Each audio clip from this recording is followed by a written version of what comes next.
Hi, welcome. My name is Adrian. Thank you for joining me again for another video. Today, I want to talk about reference, how to use reference. Reference is very important. So, there are some key things that I want to get into of when using reference. So, the first one being is where to find reference. My favorite website to find reference is Pinterest. Pinterest is a really great website to find your reference. It's pretty much like a engine where you can type in what you're looking for. For example, anatomy reference. You can even do like character design, hand reference, anything you're looking for. You can just type it in the search bar and it'll pretty much just load a ton of images. Once you find images, you're able to create these artboards. Create as many artboards as you want, curating all of the images in different categories, and it's like really helpful, especially when gathering a bunch of reference, because that way you can go right to that artboard and find the one you're looking for, find the one that is inspiring, the illustration that you want to do, and then then you pretty much just go from there. So Pinterest being number one. The second one is Google. Google's another good one. It's, again, everybody knows Google, so it's again another search engine. Just type in what you're looking for. But once you find the image that you want to look for, this gets into my second point of how to use the reference. Once you find the reference that you are inspired by, that catches your eye, how do you use it? What do you do with it? What is the next step? Okay, I found the images, and you're like, Adrian, what's the next step? The next step is pushing the poses. Um, I don't recommend just copying the reference one to one, right? You want to see how can you push the pose? How can maybe you can move the arms a certain way? Maybe you can bend the body more. Like just push the pose as much as you can, and just be inspired by the images you find. Again, it's your illustrations will come out way more interesting, way more dynamic if you are pushing the pose of any image that you find. And so those are the, again, top two so far is where to find the images, Pinterest and Google. Number two, how to use the reference. Again, be inspired by it, push the pose. Number three is why is reference important? Like why do I even need reference?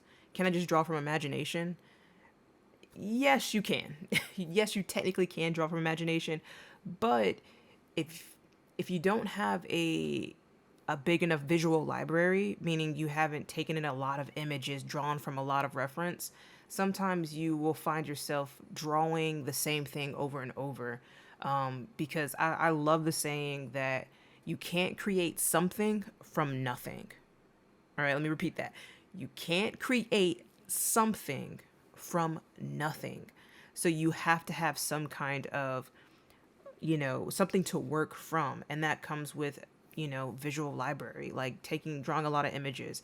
But even if you're a veteran, you've been drawing since forever and all, even the best of the best still use reference, So if the best of the best still use reference, I think that that's a sign that at any stage of your creative journey that you should still be using reference. Again, doesn't mean that you have to do it every single time, but it's a good practice to get into. Of again, because maybe you'll find something a little more dynamic than you could have thought of on your own. So reference is important. I highly recommend it, especially if you're a beginning artist. That don't hesitate. Find your reference. Get on Pinterest. Be careful about spending hours and hours on Pinterest. Get what you need. Get a good enough good enough number of images. Maybe 10, maybe 20 in any particular session. But just don't spend like 5 hours on Pinterest and you don't end up drawing anything. You know what I mean? So like, just be mindful of your time because you can get lost in finding the reference versus just getting started. So again, if the best of the best are using reference, I highly recommend that no matter where you are in your creative journey, that you continue to use reference.